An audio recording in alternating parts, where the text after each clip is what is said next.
sourate du Coran décrit le déplacement d'une entité céleste par des mesures d'arc. Mais d'abord, qu'est-ce une parallaxe en astronomie? La parallaxe est une méthode de triangulation que les astronomes développent pour mesurer la distance des étoiles et qui consiste à observer un astre proche de la Terre à partir de deux endroits différents ou au même instant ou à deux moments différents. Le principe serait donc de repérer un astre céleste relativement proche de la Terre et mesurer sa position céleste. Cette mesure doit être prise en deux fois à 6 mois d'intervalle ou bien à 6 mois après la première mesure parce que l'objet céleste est vu sous deux angles différents. La mesure de la position de l'astre céleste est déterminée par l'écart de ces deux angles. La mesure de distance des astres par la parallaxe annuelle. Pour les astres extérieurs au système solaire, la référence est le demi-grand axe terrestre, soit une unité astronomique.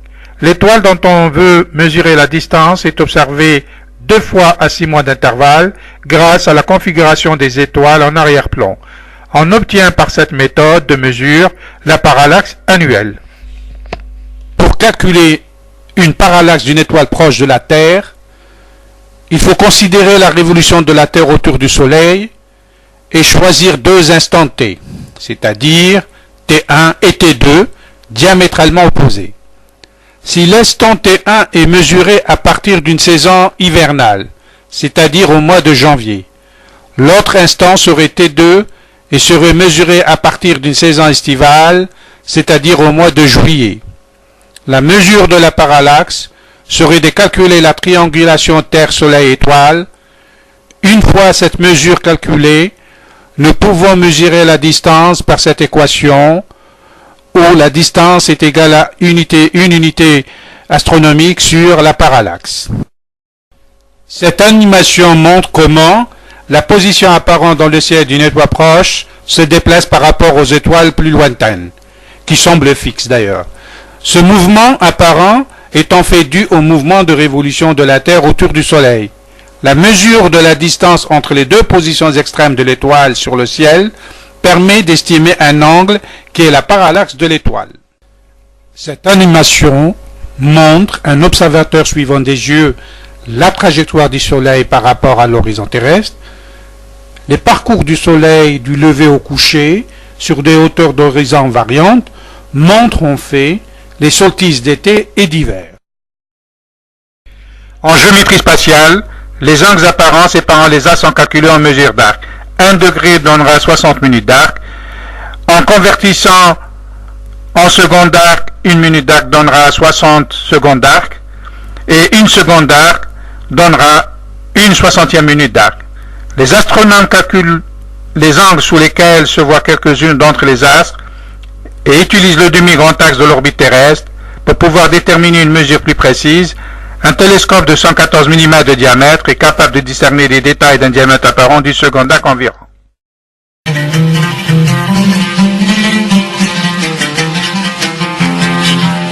On parle de parallaxe diurne lorsqu'il s'agit de mesurer un angle sous lequel se verrait une orbite planétaire du système solaire à partir d'un lieu d'observation A ou B.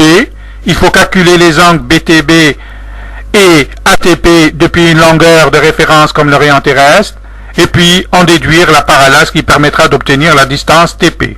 Les minutes et secondes d'arc sont utilisées dans l'observation angulaire par des télescopes. Ces dernières permettent d'agrandir les diamètres angulaires. La mesure angulaire de l'objet céleste rapportée à la distance du Soleil s'appelle la parallaxe. Elle est souvent représentée par les initiales alphabétiques de PC, qui voudraient dire parsec. Elle s'exprime en minutes et secondes d'arc. La méthode des parallaxes permet de définir l'unité de distance à laquelle se trouve une étoile à des années-lumière. Rappelons qu'une parallaxe d'une seconde d'arc équivaut en unités astronomiques à 3,26 années-lumière. La méthode de la parallaxe repose sur une détermination précise d'angle et n'est généralement utilisée que pour les étoiles assez proches du Soleil. typiquement des distances de quelques dizaines de parsecs au maximum. En raison de leur très grande précision, le télescope spatial Hipparcos et le télescope spatial Hubble ont toutefois permis des mesures sur des distances plus importantes, Hipparcos ayant par exemple permis de déterminer précisément la distance de plus d'une centaine de milliers d'étoiles situées à moins de 150 parsecs. Les mesures satellitaires ont permis d'effectuer les mesures astronomiques suivantes. L'astre lunaire est à 1,3 secondes année-lumière. Notre étoile, le Soleil, est distante de 8 minutes.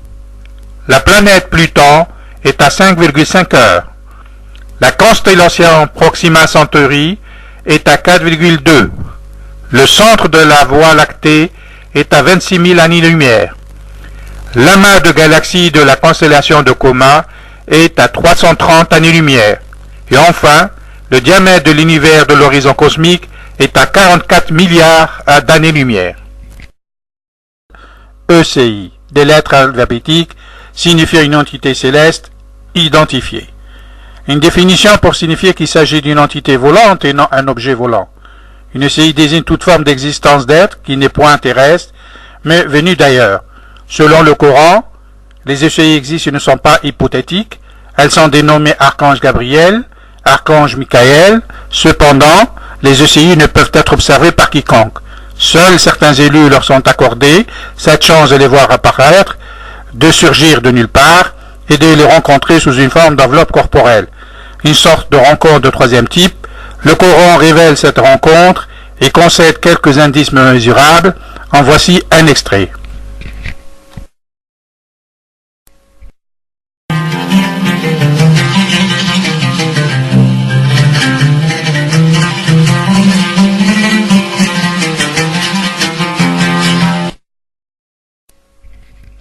Au nom d'Allah, le tout miséricordieux, le très miséricordieux, par l'étoile et ses penchants apparents. Votre compagnon n'est point un égaré et n'est guère induit en erreur. Il ne vous parle pas selon ses propres passions. Ce sont des paroles émanant du grand esprit. C'est celui qui est empreint de la superforce qu'il enseigne. Se positionnant stratégiquement dans la voûte céleste, il s'est placé en hauteur de l'horizon. Puis en s'approchant, il marqua une déclinaison.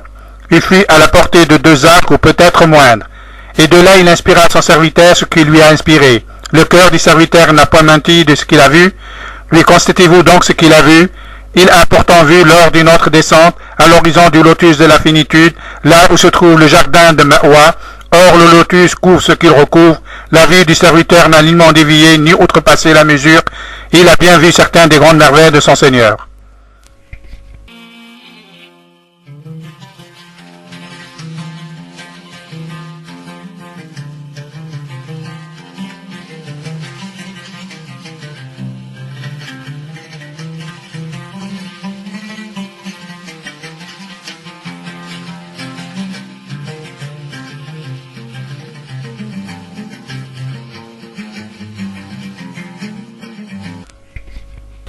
Au nom d'Allah, le tout miséricordieux, le très miséricordieux.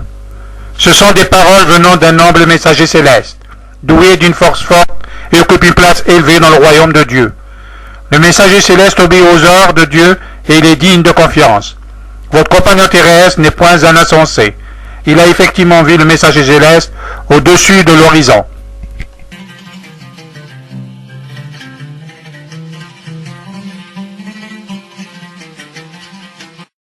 Dans la narration des versets suivants 1 à 12 de la sourate 53 intitulée L'étoile, il y a révélation de la présence d'une entité céleste dans notre univers céleste. Le passage coranique nous fait savoir qu'elle est nantie d'une super force, qu'elle s'est déplacée stratégiquement dans la voûte céleste pour permettre au champ optique de l'œil nu de l'entrevoir. C'est une manifestation exceptionnelle. Elle se positionna sur une hauteur de l'horizon pour poursuivre une déclinaison.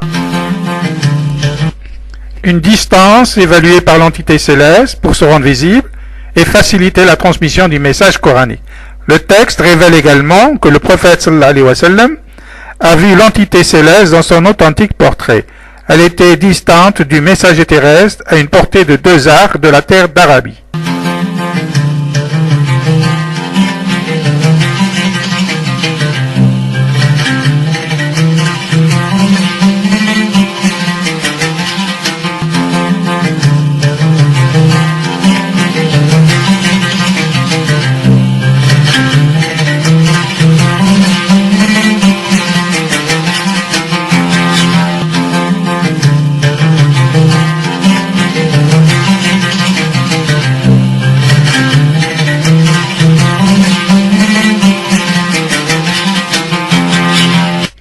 Dans la narration des versets 13 à 18 de la même sourate 53, il y a annonce d'une seconde observation.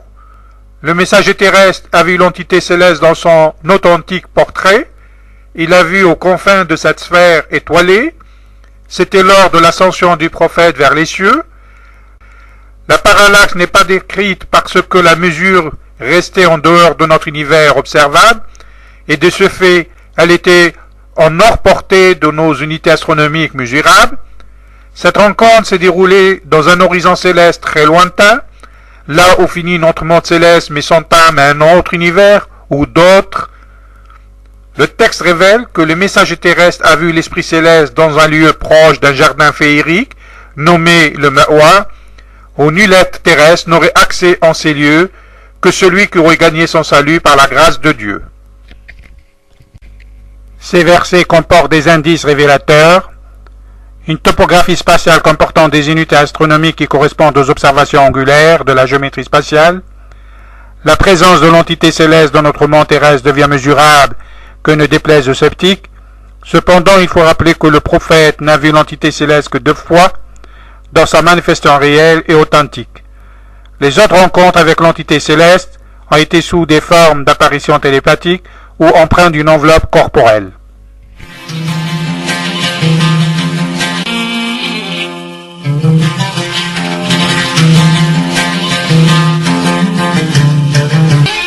En faisant un peu l'historique de cette mesure astronomique, les Occidentaux ont attribué au mot parallaxe un mot paru au XVIe siècle en empruntant le sens grec qui signifie déplacement contigu. En Orient, ce mot pénètre la civilisation arabe grâce à la linguistique coranique.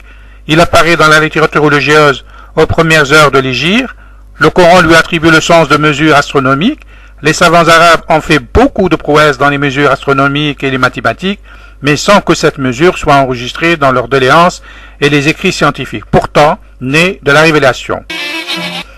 Les mesures géométriques de l'Antiquité ont permis aux astronomes du XVIIe et du XVIIIe siècle de mettre en évidence cet effet géométrique pour confirmer le système héliocentrique de Copernic. La recherche en ce domaine restait vaine et la parallaxe restait difficile à déterminer. Galilée, qui fut interrogé lors de son procès par son inquisiteur Saint Robert Bellarmine, mort au moment du procès en 1633, lui fit cette objection que si la Terre se mouvait, on devrait observer une parallaxe.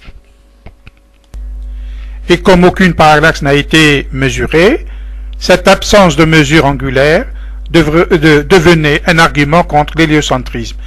Galilée répondit que les étoiles étaient trop lointaines pour que la parallaxe puisse être vue et mesurée avec les instruments de leur époque. Il fallait attendre la détermination de Nicolas Louis de Lacaille et Joseph Jérôme Lefrançois de Lalande, l'un situé à Berlin et l'autre au Cap, pour qu'en 1751 soit effectuée une série de mesures synchrones qui permettront de déterminer avec une relative précision la parallaxe de la Lune. Il fallait attendre le siècle suivant, le début du XIXe siècle, pour voir pour la première fois une mesure de la parallaxe d'une étoile s'effectuer. Elle a été réalisée par l'Allemand Bessel en 1838 et parvint à définir les valeurs angulaires en unités de mesure exprimées en parsec ou exprimées en secondaire. À la fin des années 80, les parallaxes annuels d'environ 8000 étoiles avaient été obtenus grâce aux satellites d'astrométrie et Hipparcos ou Hubble.